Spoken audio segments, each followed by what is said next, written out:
Boa noite, pessoal. Vamos continuar na gravação aqui, a segunda parte da lição. E vamos, nesse momento, agradecer e orar ao Senhor.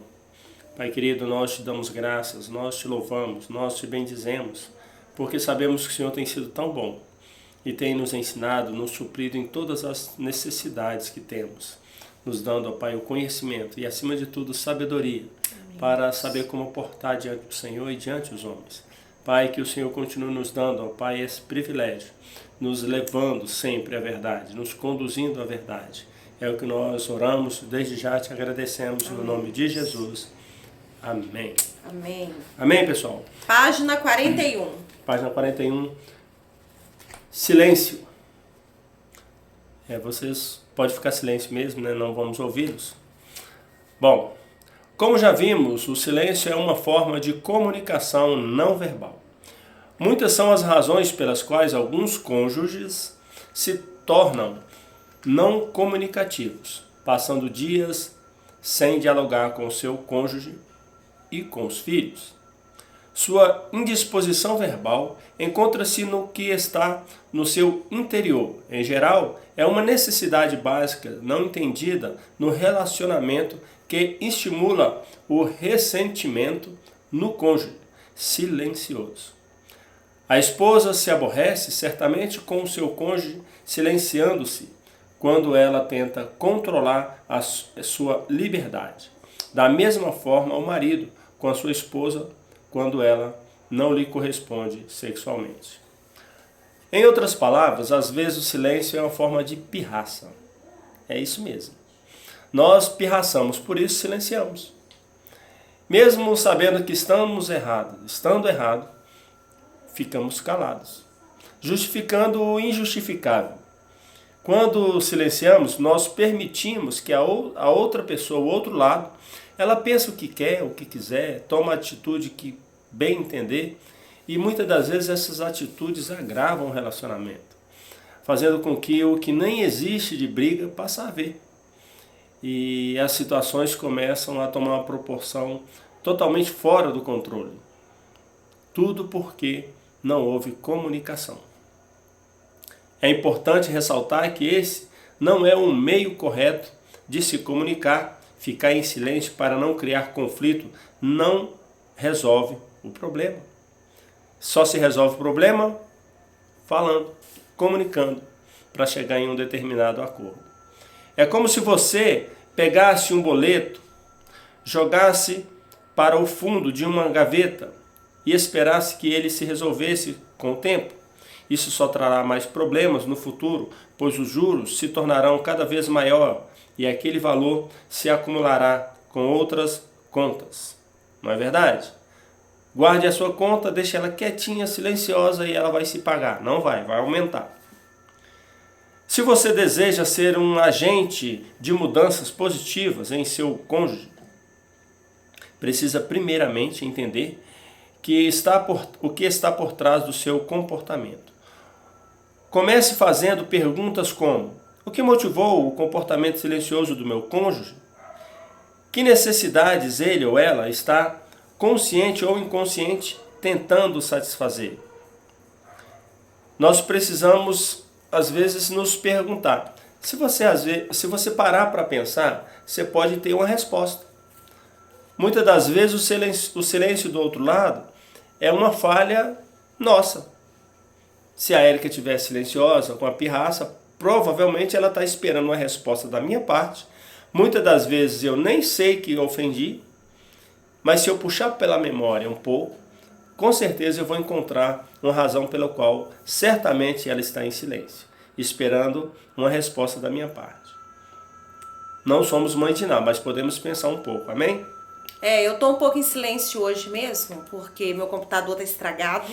Eu tô tentando consertar, por isso toda hora eu olho aqui, ó, que eu dei um comando para ver se reinicia. E eu tô com ódio desde as 6 horas da manhã, então eu tô um pouco em silêncio mesmo.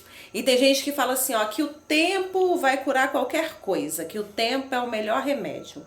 E em partes, isso não é verdade, né? Porque se eu dou tempo, mas se eu não resolvo o problema, quando ele voltar, ele vai voltar maior. Então eu me calei por conta de alguma situação que eu não fiquei satisfeita e deixei, deixa pra lá.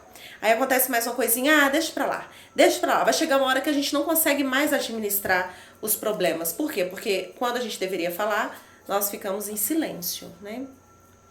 Promova o diálogo quanto antes.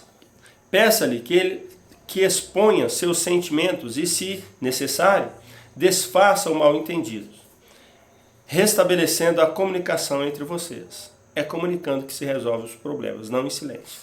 Lembre-se de tentar se comunicar com a linguagem de amor do seu cônjuge, que o seu cônjuge entende. Palavra de afirmação, tempo de qualidade, presentes, atos de serviço ou toque físico. Sugerimos a leitura do livro As 5 Linguagens do Amor, de Gary Chapman. Esse nome é esse. Para melhor aprofundamento do assunto. Esse livro, ele é muito famoso, né? Acho que talvez alguns de vocês já tenham lido.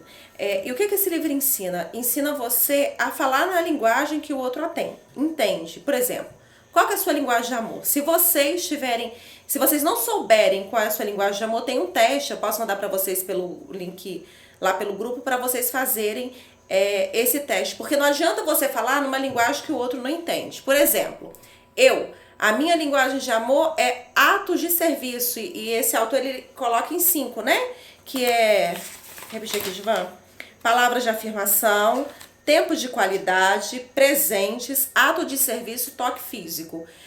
A minha linguagem de amor é atos de serviço. Então não adianta me dar presente, rosas, tal. Eu vou gostar? É claro. Não vou gostar mais do que pegar e lavar a louça, arrumar a cama, tirar o lixo, dar banho no cachorro. Porque a minha linguagem de amor é essa. Tem gente que a linguagem de amor não precisa de dar presente, mas tem que ter tempo para estar ali com a pessoa fazendo o quê? Fazendo nada. Não precisa de estar pegando, não precisa de lavar a louça, só estar ali perto. Então você precisa descobrir qual que é a sua linguagem de amor e qual que é a linguagem de amor do seu cônjuge. Porque senão você fica assim, eu faço tudo para essa pessoa, eu faço tudo para ele, mas nada tá o suficiente. É porque você tá falando uma linguagem que ele não entende. Se a linguagem de amor do seu cônjuge for palavras de afirmação e você nunca faz o elogio, só que aí você lava a roupa, prepara a janta, arruma a cama e passa roupa e cuida de tudo que você tem que cuidar, achando que isso vai agradar, agradaria se a linguagem de amor dele fosse atos de serviço. Como é palavras de afirmação, não faz o efeito esperado. Então não adianta você ficar fazendo, sem saber o que fazer de forma eficaz, né? Por isso é muito importante. Se vocês quiserem, manda pra mim lá uma mensagem no grupo que eu coloco o link para vocês fazerem os testes. Porque a gente tem que falar dentro da linguagem certa. E dentro da linguagem existem ainda os dialetos. Porque todos nós temos todas as linguagens de amor, mas existe uma hierarquia. E dentro dessa hierarquia ainda tem o dialeto. O que você quer que faça dentro daquela linguagem, né? Então é importante você conversar. Acúmulo de conflitos. Existem muitos casais que optam por colocar os problemas não resolvidos debaixo do tapete do dia a dia, postergando a resolução deles. Certamente eles resgatarão esses conflitos no pior momento possível, provavelmente quando estiverem em plena discussão, fazendo com que a situação do momento fique ainda mais tensa e conflituosa. Esforcem-se para discutir e dialogar os problemas de forma pontual, evitando que eles se acumulem. Essa questão de postergar o problema, ou vou esperar o melhor momento, esse momento pode demorar. E aí o problema pode tomar uma proporção muito maior. Dependendo do problema, é um prejuízo muito grande. Tanto para o relacionamento, às vezes até financeiro. Então, resolva. Por mais que doa imediato. Não precisa esperar para doer depois. Sofra de uma vez e aí resolve. Pelo menos você vai ganhar tempo com isso. Porque quando aqui o autor falou que a gente coloca os problemas debaixo do tapete, né? A gente também pode usar a analogia da caixa, coloca os problemas numa caixa. Aí quando acontece um problema que não tem nada a ver com aquele outro problema que não foi resolvido, a pessoa quebrou um copo. Aí fala, tá vendo? Você quebrou um copo. Mas você lembra? Você mentiu pra mim. Mas você lembra? Você me traiu. Você lembra? Você fez aquela coisa que eu não gostei. Aquilo já era pra ter sido resolvido e vocês estarem prontos para o próximo problema, mas não. Quem não resolve os problemas sempre fica pescando esses problemas e trazendo para a situação presente. Então, ao invés de nós lidarmos na situação presente com um problema só, não, a gente vai ter que lidar com 2 problemas, né? O que está acontecendo e o que você pescou para justificar isso que está acontecendo. E quem nunca fez isso, né? Tá vivendo uma situação de conflito e pega uma coisa que aconteceu lá atrás, que já deveria ter sido resolvida e esquecido, para poder criar confusão, né? Comunicação não violenta. Estamos vendo ao longo da lição que existe uma forma mais eficaz de comunicar, que cria a conexão entre pessoas, pontes que facilitam o acesso ao coração do outro e que aumentam as chances de sermos ouvidos e entendidos. Conflitos são inevitáveis quando existem 2 cabeças diferentes tentando se entender. O que pode assegurar nosso sucesso ou fracasso diante deles está diretamente ligado à maneira como nos comportamos. Podemos mudar a forma como reagimos para tentar obter resultados melhores. Lembra que essa forma de comunicar, e quando você não expressa de forma muito áspera e muito violenta para chegar a um determinado denominador comum, né? Ou seja, para que haja solução, a palavra de Deus diz que a resposta branda desvia o furor. Então, quando nós respondemos de forma suave, temos um vocabulário suave, com um tom moderado, facilita, né? Então, essa conexão, quando ela é feita de forma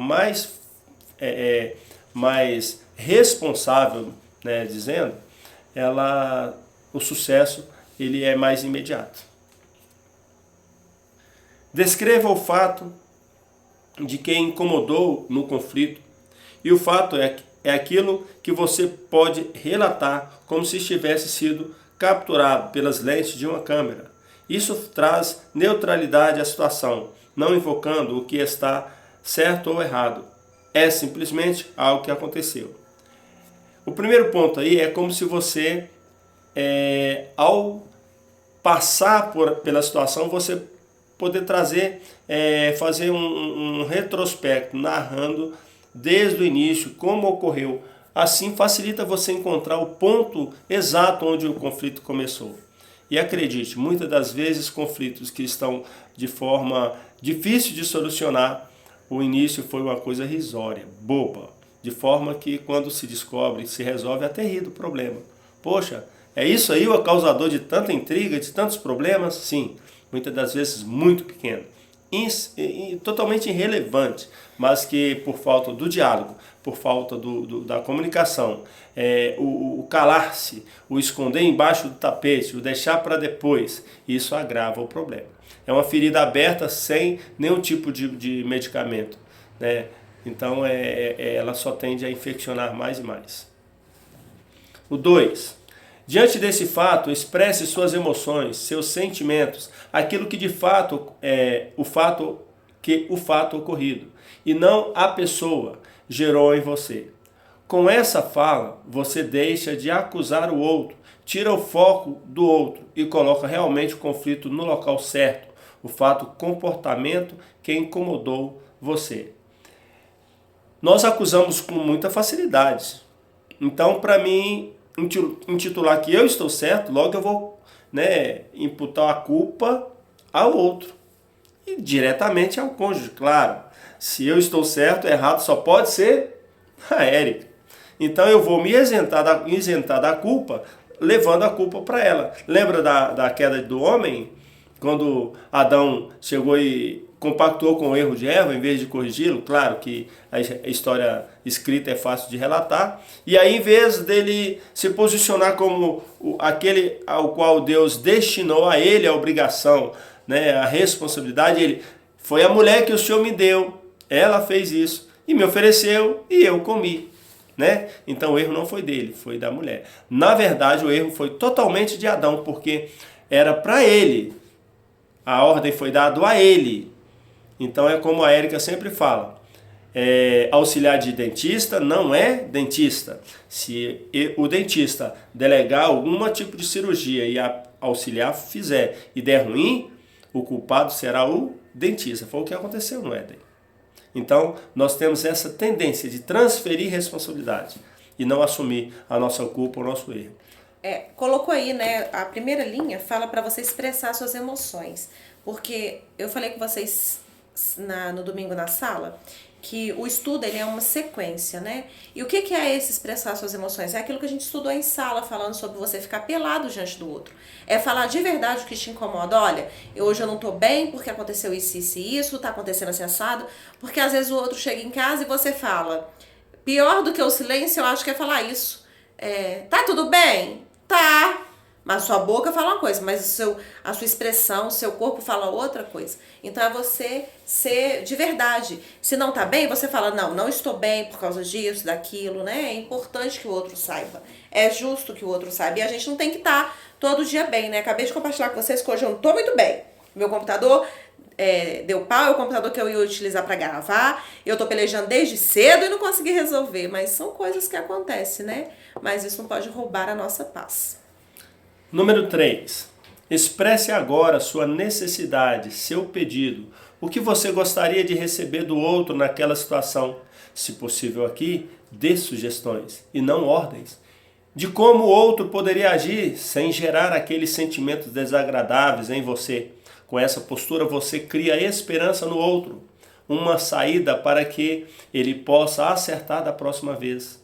Assim, não fique perdido sem ação.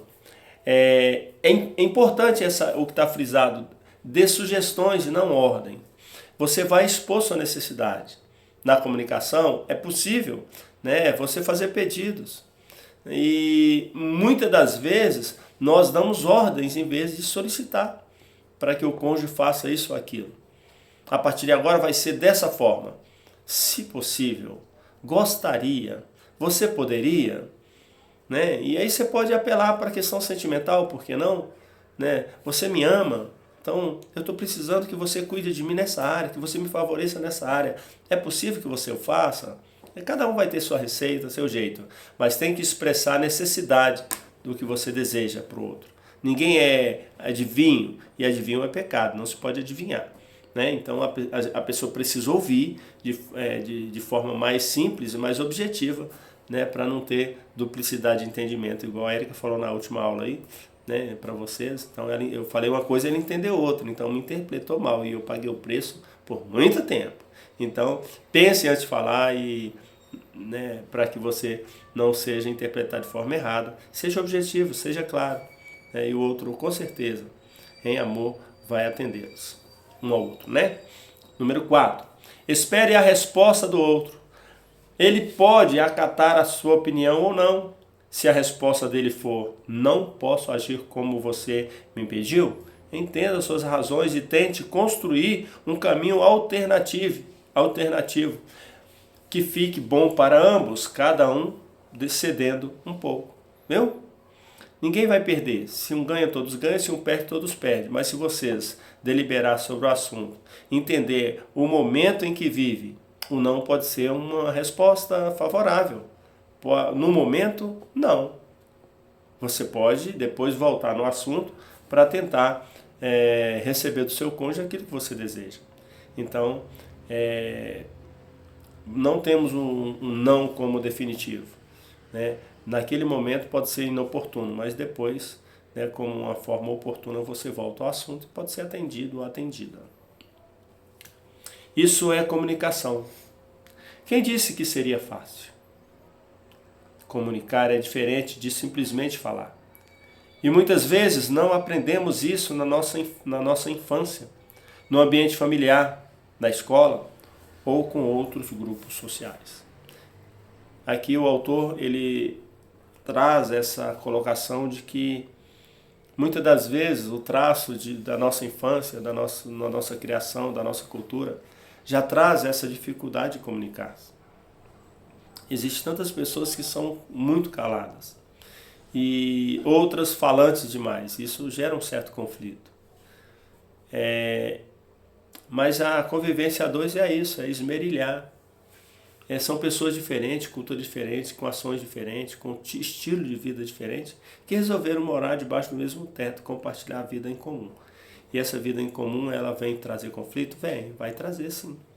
Porque são duas mentes que agem e pensam diferente para entrar em um único, para trabalhar e viver em um único propósito. Amém? 2 caminhos, vida ou morte. A morte e a vida estão no poder da língua. O que bem a utiliza, come do seu fruto. Provérbios 18, versículo 21. Neste versículo podemos observar a existência de 2 caminhos, vida e morte. Comunicamos morte, desconexão, quando fazemos uso de palavras duras, ásperas, que ferem, que são de baixo calão. Por exemplo, você não vale a roupa que veste. Maldita hora que escolhi você. Você me faz ser uma pessoa horrível. Eu odeio você. Você é uma praga na minha vida. Não deveria ter me casado com você. Essa é a Gente, vocês não viram isso antes de casar? Não tiveram namoro nem noivado? Só depois que casou que percebeu? Ou a circunstância mudou? O que mudou? Perdeu o interesse? A pessoa ficou velha, feia, ficou barriguda, ou careca? Depois dos filhos, não é mais aquela que você encontrou, noivou e casou? Por isso que aliança, pacto, não tem nada a ver com sentimentos. A sua obrigação, o seu compromisso, esse tem que ser levado em conta.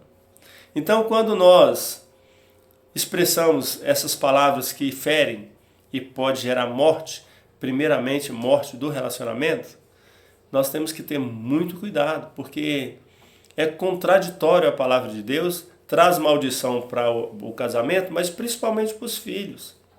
A falta de comunicação, o diálogo, de comportamento adequado dentro da família, vai gerar muitas das vezes nos seus filhos e netos exatamente a dificuldade que vocês têm hoje.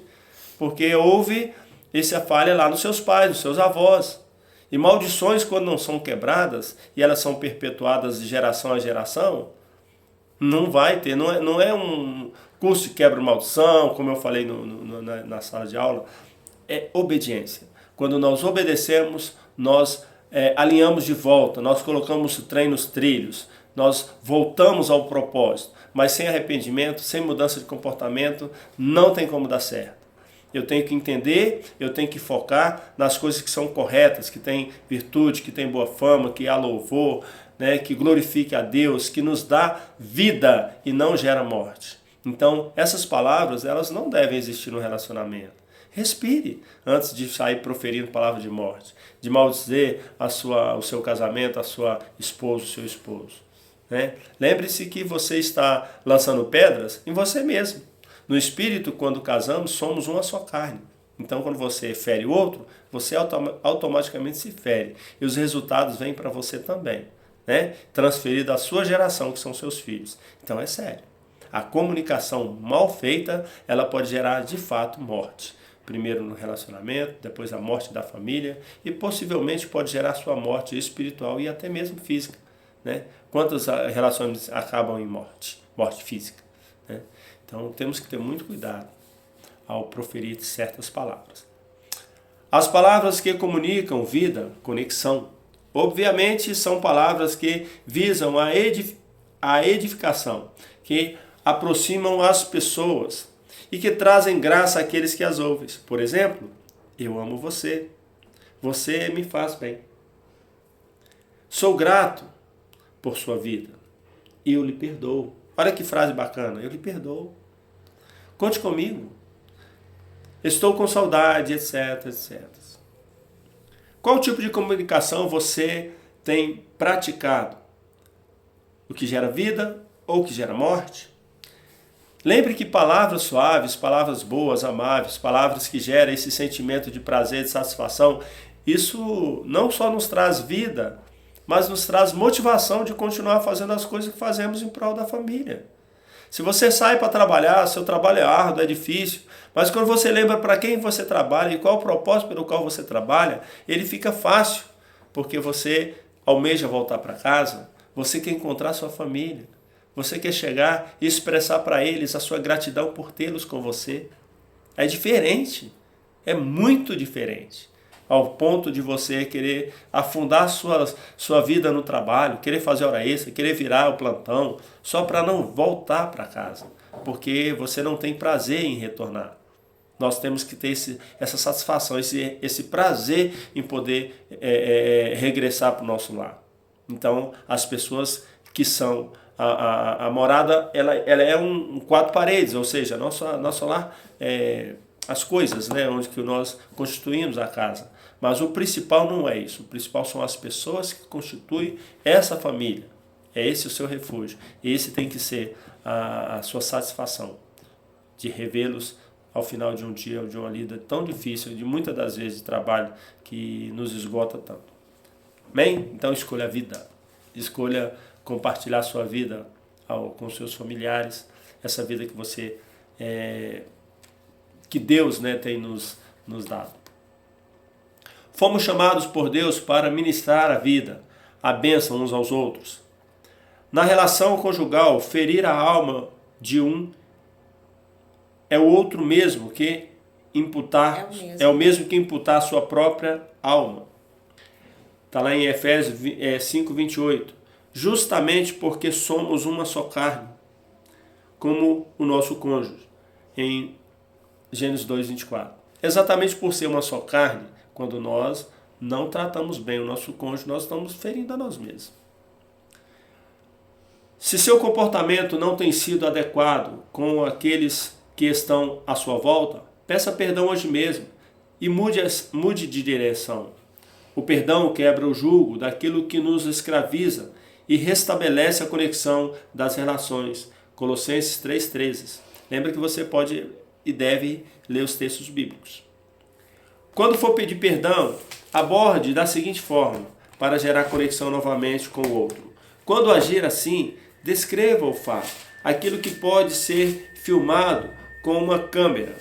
Percebi que gerei em você uns sentimentos. Diga os sentimentos desagradáveis que você gerou no outro. Estou arrependido e não quero gerar isso porque amo você. Você me perdoa? Como posso agir para remover os sentimentos? Promover os sentimentos. Descreva os sentimentos agradáveis que você quer gerar no outro. Às vezes você dá nome aos bois, como diz no popular, facilita. Descreva as qualidades, os defeitos, e notoriamente você vai ver que as qualidades do seu cônjuge elas superam os defeitos. Mas por que focamos só nos defeitos, que são geralmente menores?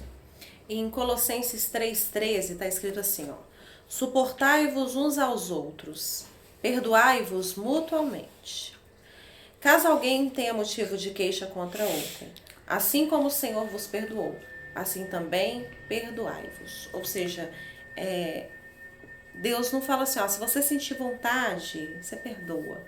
Se o outro merecer, aí você perdoa. Não. Perdoar é para você perdoar igual Cristo te perdoou.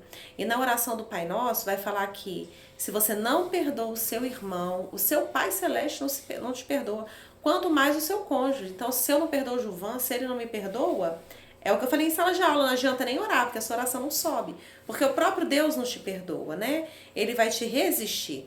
Então, essa lição é tão importante. Por isso a gente fez questão de dar ela no tempo correto, dentro da sala, e depois ter esse tempo com vocês, para a gente explicar o restante da lição. É importante que vocês se perdoem Quando? Todo o tempo.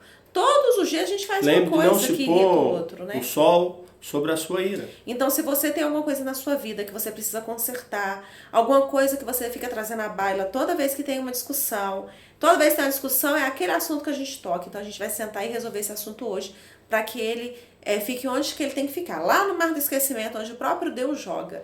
E ele não se lembra mais do nosso pecado, mas a gente lembra do pecado para poder ficar esfregando na cara do outro. Parece que a gente tem esse pecado como amuleto, né? Então, quando o outro me aborrece, eu falo, ó, tá vendo aqui o que você fez comigo? Então, que vocês se perdoem de verdade, que as coisas do passado fiquem onde que elas têm que ficar, no passado. E suportar, o versículo começa a suportar-vos aos outros, esse suportar está no original de dar suporte. Esse dar suporte, se preciso for, é carregá-lo, é colocar no colo, nas costas, não sei, mas é levá-lo. Conduzir a outra pessoa. Então não é simplesmente suportar, tem que suportar em amor, não é esse tipo de entendimento. O suportar é você carregar o outro mesmo, em meio à dificuldade, em meio a lutas, né, como um soldado ferido em guerra, por lealdade, por amor à pátria ao qual ele serve, o que ele faz? Mesmo o soldado ferido não está morto, eles carregam ele não deixa ele lá para morrer à míngua. Então, o suportar é semelhante a isso. É você pegar a pessoa que está no momento ferido, está fraco, e conduzi-la a um porto seguro, a um lugar de refrigério, a um lugar que você pode dar para ele tranquilidade. É isso que Jesus fez quando no meio do caminho ele encontrou o samaritano, todo arrebentado lá por um salteador, e as pessoas que são os levitas, os sacerdotes, passavam, olhavam por ele, passavam para o outro lado e iam embora. Mas o bom samaritano, Jesus, ele pegou, conduziu ele até um lugar onde ele teve atendimento. E não só teve atendimento, mas custeou aquele atendimento. Esse é um exemplo de que como a pessoa suporta aquele que está à beira do caminho. E muitas das vezes é alguém da nossa família, o seu cônjuge, está aí à beira do caminho precisando de ser uma pessoa, ser acolhido por você por alguma situação. E a gente, muitas das vezes, por correria, por insensibilidade, não conseguimos ver a necessidade do outro. Então, suportem uns aos outros. E às vezes a gente pensa assim, nossa, mas é difícil, né? Teve alguma hora que a gente falou que tá casado era fácil. Não é fácil não, gente. Viver a dois é difícil. É onde o seu caráter é provado todos os dias. O seu comportamento diante de Deus é provado todos os dias. Porque é muito fácil eu ser legal com vocês, lá no curso, lá na igreja, com os meus amigos e em casa. Como que eu sou em casa, porque é esse caráter que eu tenho de verdade. Então, a gente precisa passar a nossa vida em revista mesmo e ver aquilo que a gente precisa mudar e nos esforçar para estarmos casados, porque não é fácil, é difícil, né? Paulo fala que não é todo mundo que está apto para esse ministério de casamento, não é todo mundo que está pronto. Casamento não é coisa de menina, casamento não é coisa de menino, casamento é coisa de homem e mulher feitos, né? Então vamos lá, comportamentos agressivos, página 45. Efésios 4, 29 e 31 fala assim: não saia da vossa boca nenhuma palavra torpe, e sim unicamente o que for boa para edificação conforme a necessidade. E assim transmita graça aos que ouvem, e não entristeçai o Espírito de Deus, no qual foste selado para o dia da redenção. Longe de vós toda amargura e cólera e ira e gritaria e blasfêmias, e bem assim toda malícia. Tão importante quando eliminarmos as palavras que geram morte é a identificação da sua causa, da origem da agressividade anterior, pois a boca fala aquilo que está cheio o coração. Lucas 6,45. Existe sim o inconveniente das palavras malditas, mas existe um problema ainda maior que está no coração do indivíduo. Carregamos um histórico familiar, uma bagagem que é composta de bons e maus momentos, situações de prazer e alegria, e tantas outras de dores e tristeza. Nesse passado também deve haver cicatrizes não curadas, que muitas vezes manifestam-se por meio do comportamento agressivos, reproduzindo a dor da alma não curada. Infelizmente, nesses lares onde estão presentes ira e violência, verbal ou física, o cônjuge e os filhos são os verdadeiros para-raios do cônjuge agressor. A relação conjugal se dissipa por meio do empobrecimento da comunicação e do adoecimento de todo o sistema familiar, reproduzindo neles tristeza, baixa autoestima, depressão e etc. Se você já viveu ou tem percebido sinais de violência no seu relacionamento, é preciso buscar urgentemente ajuda terapêutica e espiritual, a fim de sanar a dor e obter o suporte necessário para salvar a sua família. Tanto o cônjuge agressor quanto o agredido precisam se posicionar diante de tal demanda. Ignorar a realidade é dar continuidade ao sofrimento. Eu até frisei isso no meu livro aqui, ó. Ignorar a realidade é dar continuidade ao sofrimento. Por quê? Porque você não resolve aquilo que você precisa resolver.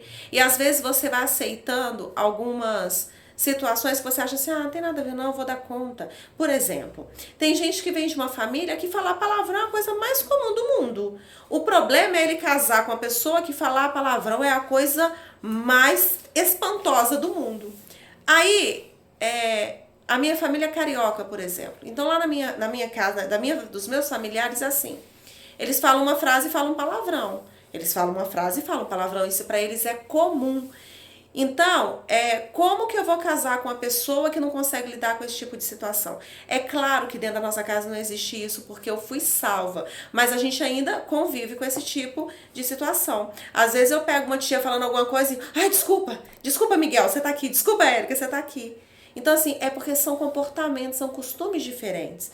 Então, o que você tem aguentado porque é costume do outro? Às vezes essa questão do palavrão, o seu cônjuge, ou esposa, ou marido, fala palavrão e você odeia palavrão. Só que você vai relevando, achando que não tem nada a ver. E claro que tem a ver. Então, como eu já vim de uma família que eles falam muito palavrão, na minha casa é inadmissível qualquer tipo de palavrão. Alguns anos atrás o Gilvan falou comigo um palavrão. Ele falou assim, ó, rabinho. Nossa! O pau quebrou, literalmente. Por quê? Porque é inadmissível pra mim palavrão dentro da minha casa. Por quê? Por causa de onde que eu vim. E rabinho nem é um palavrão assim, né? Rabinho. Mas é porque eu não quero que crie uma raiz. Eu não quero que comece uma coisinha que não tem nada a ver e depois vai virando uma coisa gigante que vai ter a ver. Então, talvez você tenha aceitado coisas achando que não tem nada a ver e aquilo tem te feito mal. Então, coloque pra fora. Fique pelado na frente do outro. Fale realmente o que você pensa. Olha, fulano, eu não gosto que você faz isso. Dá pra gente mudar, pra gente melhorar, pra gente ter um relacionamento mais saudável, né? É de suma importância redirecionar os olhares para os nossos relacionamentos familiares, pois Deus estabeleceu a família para ser a instituição geradora de vida e não de morte. Sobre o casal recai a responsabilidade de fazer do seu lar uma estrutura sólida, no qual a família possa encontrar aceitação, suporte, proteção e amor. Seja qual for a situação, sabia que Deus quer abençoar você? Abra seu coração para Ele, pedindo para que Ele intervenha na sua história e restaure o seu coração, e assim Ele o fará. Ora, aquele que é poderoso para fazer infinitamente mais do que tudo quanto pedimos ou pensamos, conforme o seu poder que opera em nós. Efésios 3:20. Aí você pode pensar assim, Érica, mas para mim é muito difícil. A minha família é uma família desestruturada, a gente já está por um caminho todo errado. Peça a Deus ajuda. Ore no seu secreto ao Senhor, independente. Ore ao Senhor.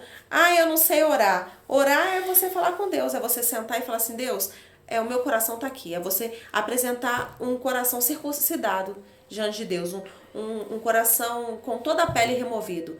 Um coração falando a verdade, porque Deus, Ele sabe de tudo que você precisa antes que você peça. É isso que está escrito, mas Ele precisa que você entenda a sua dependência dEle. Então, ore a Deus, peça a Ele, né, que Ele vai te atender com certeza. Se o seu relacionamento não tá bem, não tá bom nessa área, peça ajuda que com certeza Ele vem a seu socorro. Afinal de contas, a gente tem garantia que Deus enxerga dentro da nossa casa. Então, Ele sabe o que tem acontecido com vocês, né? O fruto do Espírito no relacionamento conjugal. Mas o fruto do Espírito é amor, alegria, paz, longanimidade, benignidade, bondade, fidelidade, mansidão, domínio próprio. Contra essas coisas não há lei. Está lá escrito em Gálatas 5, 22, 23. Então é isso que tem regido a sua vida?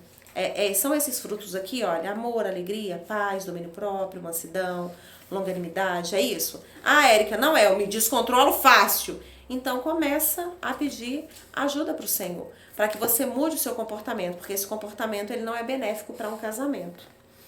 Ter o fruto do Espírito Santo na vida dos cônjuges é algo maravilhoso e de grande suporte no relacionamento familiar. Ele é nosso auxiliador e o seu fruto é aquele que facilita esse convívio, trazendo harmonia nos nossos relacionamentos.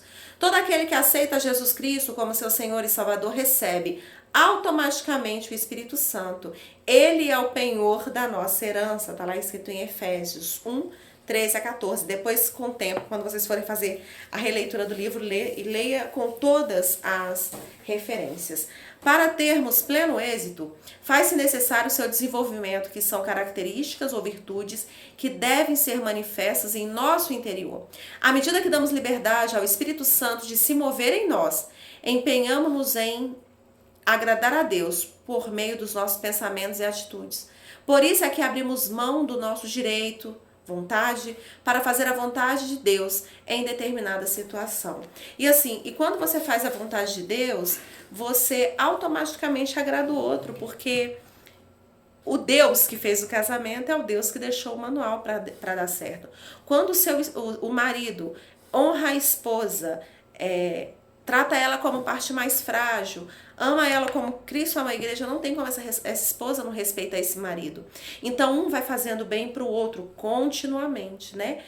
Já existe uma frase aí que fala que gentileza gera gentileza. Então, o João falou um versículo aqui que a palavra branda desvia o furor. Então, se você é uma pessoa áspera, você vai receber de volta aspereza da parte da outra pessoa. Agora, se não, se às vezes você quer brigar, porque isso às vezes acontece aqui na minha casa, que eu não sou santa, às vezes você quer brigar, mas o outro tá com o ânimo mais controlado. Talvez ele é mais controlado pelo espírito do que você, e ele fala, mas por que você tá brigando? Mas não tem motivo para brigar.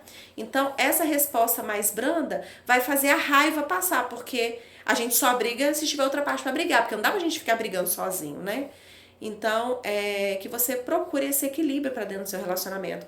Érica, depois desse curso, depois que a gente entender isso, a gente não vai brigar nunca mais? Claro que vocês vão discutir, mas vocês vão saber que existe um limite do respeito, existe um limite de honra, existe um limite que é estabelecido pelo próprio Deus, né? Se você colocar como base a questão do versículo que diz que a boca fala do que o coração está cheio, e quando você observa que você não tem uma prática dos frutos do Espírito, significa que você está sem o Espírito Santo? Não necessariamente, mas significa que você não está se alimentando da palavra, você não está se alimentando das coisas inerentes a Deus. Portanto, o seu coração está mais cheio das coisas do cotidiano, daí de fora, das coisas terrenas do que espirituais. Porque os frutos do Espírito, ele remete à nossa vida terrena, sim. São atitudes propriamente da parte de Deus para que nós tenhamos paz uns com os outros.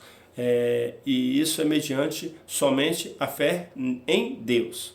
Portanto, se nós não buscarmos leitura da palavra, buscarmos conviver com pessoas que têm o propósito de uma vida cristã, e se fica na roda de pessoas que contam piadinha, que falam palavrões, que tem uma vida totalmente fora dos propósitos, é evidente que você vai ser envolvido por essas questões. Então, o meio em que você vive certamente vai ditar o seu comportamento. Isso é muito claro. Se você convive com pessoas que falam coisas boas o tempo todo, isso vai impactar você. Você vai se envolver com essa questão. Mas se for com pessoas que só falam besteira, só bobeira, daqui a um pouco você está igual. Passa pouco tempo, você está contando as mesmas piadinhas, vai achar que aquilo que nem é tão bom agora passa a ser aceitável. Tem nada a ver, né? Tem nada a ver, entendeu? Então, é o meio. Então, busque de Deus, ore a Deus, leia a palavra de Deus, conviva com pessoas que prezam pelo casamento, pela família, que tenha respeito pela família, e aí você vai ter essa condição de expressar uns aos outros o fruto do Espírito, né? Que lembrando que amor, alegria, paz, longanimidade, benignidade, bondade, fidelidade, mansidão, domínio próprio. Quando nós temos domínio próprio, essas coisas elas são mais fáceis da gente expressar dentro do relacionamento. O fruto do Espírito é como os gomos de uma fruta, a mexerica, por exemplo. Se Ao observarmos com atenção, percebemos que ela possui diferentes tamanhos de gomos. Assim também é com o fruto do Espírito. De forma prática, é possível que seu cônjuge seja muito amoroso, porém é impaciente, bondoso, mas sem alegria. Sim, assim precisamos ser pacientes e tolerantes uns com os outros.